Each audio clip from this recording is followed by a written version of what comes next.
আসসালামু আলাইকুম বন্ধুরা, আবারও চলে এসেছি আরও একটি নতুন রেসিপি নিয়ে।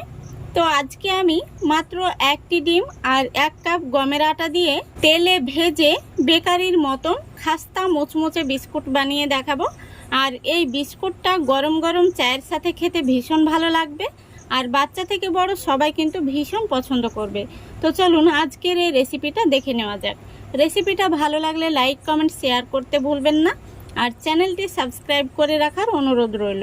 তাহলে চলে যাচ্ছি মূল রেসিপিতে। তো দেখুন, প্রথমেই আমি একটি মিক্সিং বোল নিয়েছি আর এর মধ্যে নিয়ে নিচ্ছি একটি ডিম। তো যেহেতু আমি 1 কাপ আটা দিয়ে বানাবো তাই একটি ডিম ব্যবহার করছি। আপনারা যদি 2টো ডিম ব্যবহার করেন তাহলে 2 কাপ আটা বা ময়দা ব্যবহার করতে পারেন। তারপরে আমি ডিমের মধ্যে দিয়ে দিচ্ছি স্বাদ মতো লবণ আর 1/4 কাপ চিনি। এখানে আমি গোটা চিনি ব্যবহার করলাম, আপনারা চাইলে গুঁড়ো করেও দিতে পারেন। সেই সাথে দিয়ে দিচ্ছি 1 চা চামচ সাদা তেল আর 1 চা চামচ ঘি। এখানে ঘিটা দেওয়ার কারণে কিন্তু বিস্কুটগুলোর মধ্যে খুব সুন্দর একটি ফ্লেভার আসবে আর বিস্কুটগুলো খেতেও ভালো লাগবে। এবার এই সবগুলো উপকরণ আমি একটি হ্যান্ড উইচ দিয়ে খুব ভালো করে মিক্স করে নিচ্ছি। খুব ভালো করে কিন্তু মিক্স করে নিতে হবে যেন চিনিটা খুব সুন্দরভাবে গলে যায়। দেখুন বন্ধুরা, খুব ভালো করে মিক্স করে নিয়েছি। এখন আমি এর মধ্যে দিয়ে দেব 1 চা চামচ কালো জিরা। কালো জিরাটাকে আমি হাতের তালুতে নিয়ে নিচ্ছি। তারপরে এইভাবে একটু আঙ্গুল দিয়ে কচলে দিতে হবে।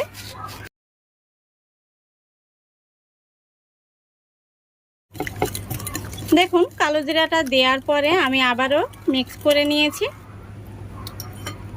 এখন আমি এর মধ্যে দিয়ে দেব 1 কাপ গমের আটা।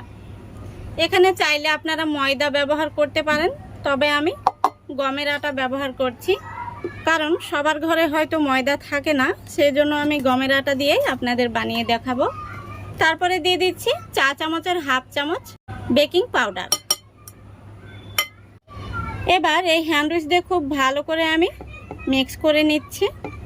তো বন্ধুরা, এখানে কিন্তু কোনো রকম জল বা দুধের কিন্তু ব্যবহার করতে হবে না। আমি যে ডিমটা ব্যবহার করেছি আর যে তেল ঘি ব্যবহার করেছি এটাতেই কিন্তু এই ডোটা মাখানো হয়ে যাবে। এখন আমি হ্যান্ড উইচটাকে তুলে নেব। এবার আমি হাত দিয়ে খুব সুন্দর করে একটি শক্ত ডো মেখে নেব। ডোটা যেন খুব বেশি নরম না হয়ে যায় সেদিকে লক্ষ্য রাখতে হবে, আর এই ডোটাকে অবশ্যই শক্ত করে মেখে নিতে হবে। দেখুন বন্ধুরা, খুব সুন্দর করে আমি একটি শক্ত ডো মেখে নিয়েছি। এই দেখুন, এখন আমি এই ডোটাকে একটি পিঁড়ের উপর নিয়ে নেব। আমি কিছুটা আটা ছড়িয়ে দিয়ে ডোটাকে নিয়ে নিচ্ছি। তারপরে আমি এইভাবে হাত দিয়ে চেপে চেপে ডোটাকে কিছুটা রুটির মতো করে নিচ্ছি। দেখুন, আমি কিছুটা বড় করে নিয়েছি। এখন আমি একটি বেলুনের সাহায্যে বড় করে একটি রুটি বেলে নেব। রুটিটাকে একটু মোটা করে বেলে নিতে হবে। দেখুন বন্ধুরা, আমি একটি বড় সাইজের রুটি বেলে নিয়েছি, আর রুটিটা আমি কতটা পুরুত্ব রেখে বেলে নিয়েছি এই দেখুন। অবশ্য দেখে আপনাদের বুঝে নিতে হবে। তো এরকম মোটা রেখে কিন্তু রুটিটাকে বেলে নিতে হবে। এখন আমি বিস্কুটের শেপ দেওয়ার জন্য এখানে একটি কৌটোর খাপ নিয়েছি। আপনারা চাইলে কুকি কাটার দিয়েও কিন্তু কেটে নিতে পারেন। এইভাবে আমি গোল গোল করে কেটে নেব। দেখুন, সম্পূর্ণ রুটিটা আমি কেটে নিয়েছি। এই দেখুন কত সুন্দর গোল গোল হয়েছে। দেখুন,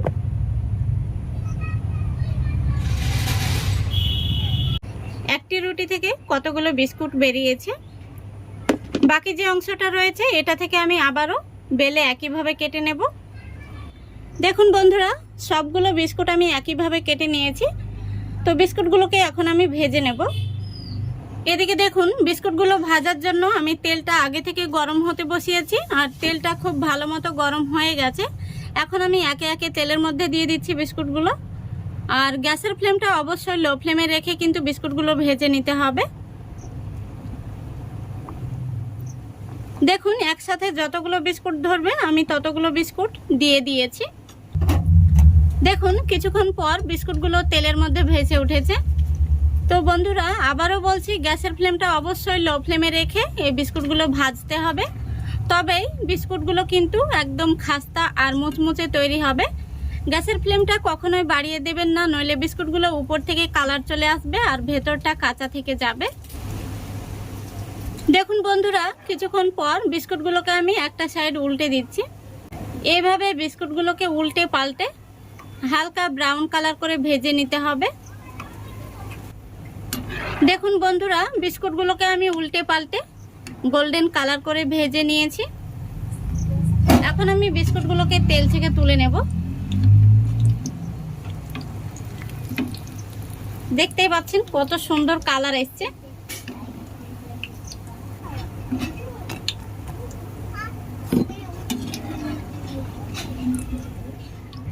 দেখুন বন্ধুরা, দেখতে কত সুন্দর হয়েছে। এই বিস্কুটগুলো গরম অবস্থায় নরম থাকে, একটু ঠান্ডা হলে মুচমুচে হয়। বাকি যে বিস্কুটগুলো রয়েছে আমি একইভাবে ভেজে নেব।